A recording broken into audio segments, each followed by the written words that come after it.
Hi friends, మీరు చూస్తున్నవి ఏంటంటే బల్లిగుడ్లు.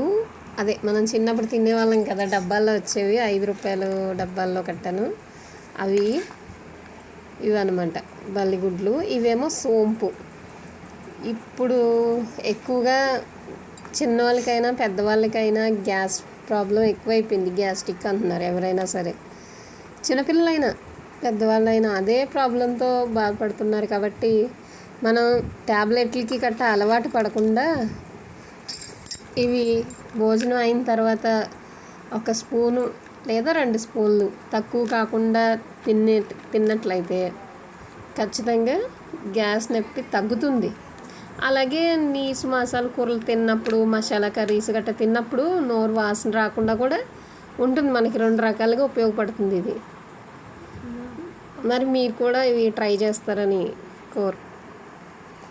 భోజనం అయిన తర్వాత ఇంకా నైట్ టైం కొన్ని వేసుకోవడం అలవాటు చేసుకోండి. మంచిదే, దీనివల్ల చెడు ఏం జరగదు, కానీ మంచి అయితే ఖచ్చితంగా జరుగుతుంది. నోరు వాసన రాదు, అలాగే గ్యాస్ ప్రాబ్లం కూడా తగ్గుతుంది. బాయ్.